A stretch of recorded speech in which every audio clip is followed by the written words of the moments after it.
Guys, welcome to this video, and in today's video I'm gonna talk about how OnePlus was wrong about releasing 3 mid-ranges in 2 months.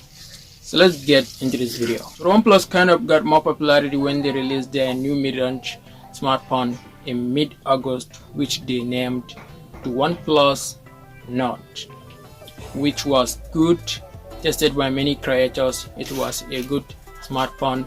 It has pretty much all the bells and whistles except the 120Hz, of course. But there are still some phones that cost $1,000 in 2020 and are stuck at 60Hz.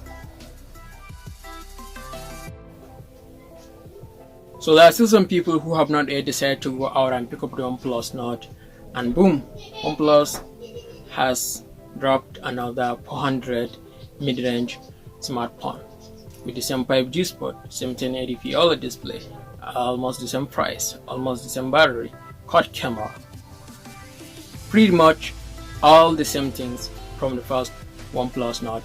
And they went on to release another 210 budget, no, not budget, I'm gonna call it cheap is the word, I think.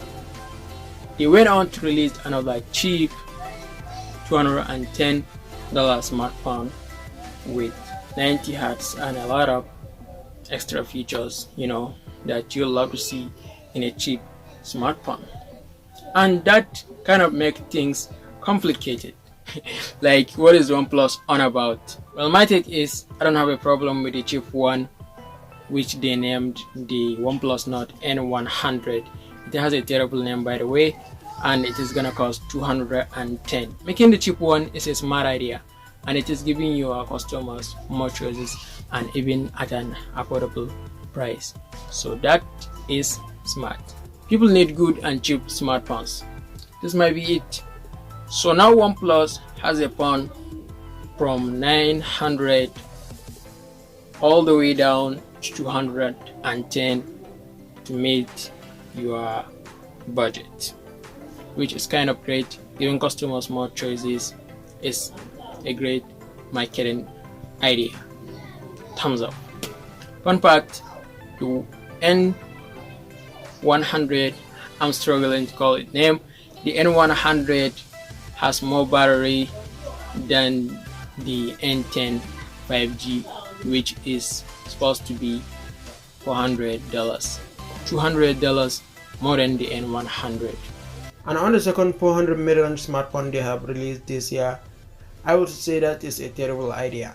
You see, the thing is, most of the people who are looking for a mid-range OnePlus phone or mid-range smartphone in general got a Pixel 4a or the OnePlus Nord. I mean, there are still people who haven't decided, but on my assumption, let's say OnePlus is targeting those customers with a plan to make maybe less units of the OnePlus Nord N10 than the first OnePlus Nord. I think making this phone isn't going to make them decide to buy the OnePlus, because it is pretty much the same OnePlus Nord with the cameras aligned in different ways. This is, in my opinion, a bit of hit or miss, and it is like changing the system, which is not releasing 3 phones in 2 months and all of them mid-ranges. That is not the OnePlus we know. So that is still a bit of a hit or miss, changing the system. But believe me, I'm gonna go with the miss. Either way, this has been my thoughts on the 2 new OnePlus devices. Let me know what you think in the comment below. I will see ya.